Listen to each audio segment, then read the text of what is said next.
Hey guys, I'm back with another challenge. You guys voted, and today we are going to do the 2 box challenge on Moon. So what's quite unique with Moon is you actually don't start on the Moon. You end up starting in Area 51 instead. So what I did in Area 51 is I killed as many zombies as I could while they were around 1 speed. And then sort of train them around for a little bit until I could afford Jug, because if you don't know already, getting Jug on this map you have to be in Area 51, and it can either be Jug or Speedcaller that spawn. Luckily it was Jug for me, so I was able to get the Jug perk and teleport straight to the map. Oh yeah, completely forgot to explain what the 2 box challenge was. So the 2 box challenge means essentially once you get the mystery box, you're only allowed to hit the box twice. So that means whatever you get is what you're stuck with. So yeah, this is a quite an interesting challenge because you can end up either with the best weapons ever, the worst weapons ever, or just sort of an average setup.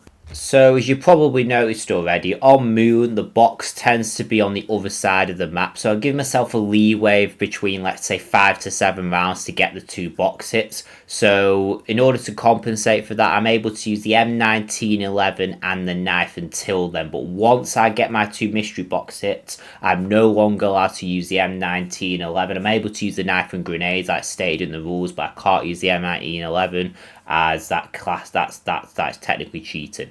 Once I do eventually make it to the mystery box, I hit the box and I get the Gersh devices. Now, these are actually really good grenades, but there's a little bit of an issue here.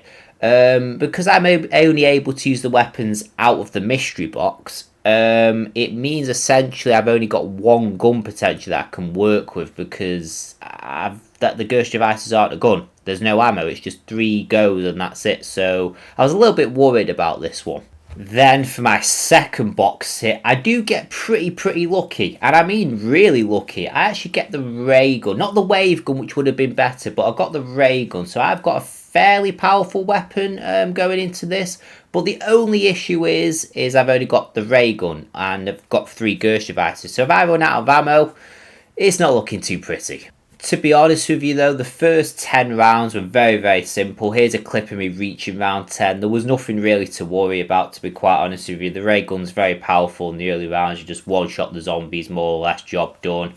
And yeah, it was smooth sailing. However though, at the end of round 10, beginning of round 11, my ray gun ammo wasn't looking too pretty. So this is the issue, you see. Like, I run out of ray gun ammo already, and I didn't really want to use Gersh devices so early into the game, so I decided to pack-a-punch the ray gun at Area 51 at round 11.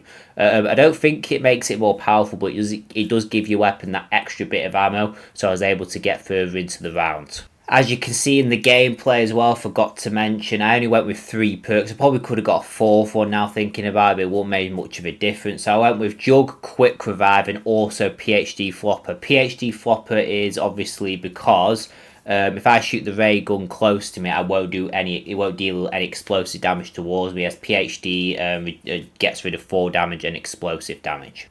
So during the early rounds, I was actually training in the biodome where there's lots and lots of space, but I actually changed to the other outdoor location next to the biodome. The reason for that is well, the zombie spawns in the biodome are very slow. The zombies spawn literally everywhere, and I found myself in the biodome anyway looking for zombies, and that was a bit of a pain. So I thought I'd come to the other outdoor area instead, where it's a bit more condensed. I can still train here fairly easily. It's still fairly open, but the zombie spawns are a bit more consistent and the rounds will go a lot faster. To be quite honest with you, I was actually really surprised. I got to round 20 and for the most part there wasn't really any ammunition issues. I don't think I really had to use the Gersh devices that much from memory. But yeah, it was really easy. I did end up killing the astronaut quite a lot though, which might have been a bad idea, and I'll explain why soon, because, well, not soon, now, I don't know what I'm talking about. But the reason for the astronaut situation and killing it might be a bad idea is because it does take a lot of ammo to kill, so maybe me shooting it might have caused me an issue later in the game in terms of ammunition. But the astronaut is fairly annoying because if you don't know, if it does grab you, it does get you at any point in the match, you're losing your perks, and you don't want that, especially for a run like this. So anyway, what was I saying? But the mid round, so between 10 and 20, to be quite honest, were fairly simple. When I got to round 20, I had a bit of a break, and then I resumed the game a bit later on. You see, what I do wish in a way in this game when I was playing it is I wish I got the ray gun, because obviously the ray gun's a good gun, but another weapon other than the Gersh devices, because the Gersh devices, like I said, only have 3 uses unless you get extremely lucky with the max ammos, which, to be fair, I do get a few lucky max ammos in this match, but not as much as I would have liked. I got a lot of double points and carpenters for some reason, which is pretty frustrating. Which I didn't want. I prefer an insta-kill or nuke or death machine. The death machines are pretty useful. I did definitely take advantage of them where I can, because they're also pretty helpful, because then it saves you using ammo. I know the death machine is pretty bad on Black Ops 1, I will admit that, but it's useful for challenges like this. I'd much rather use a death machine and not use my ray gun ammo, especially when I'm in a situation where I've only got the ray gun to use, and that's about it. So that is a major problem. But if I had another weapon like an LMG, an SMG, even an assault rifle, whatever, it would have been a lot better. So yeah, that's a bit of an annoying issue. But anyway, when I was going into the 20s and getting further and further, ammo was becoming a massive problem. I had to rely on the Gersh devices quite a lot and pray that max ammo power-ups would spawn in while that was happening. It did happen a couple of times, I'll admit that, which is very, very useful. But yeah, there was lots of issues where I had to use the Gersh devices quite a lot, because my ray gun ammo was either running out or ran out, and yeah, it wasn't very fun. I was just really annoyed that I didn't have another weapon that I could have pack-a-punched and used as well. So yeah, this was getting quite tricky. Like, I wasn't dying. Like, I didn't die once in this game, I don't think, from memory. No, I don't think I did.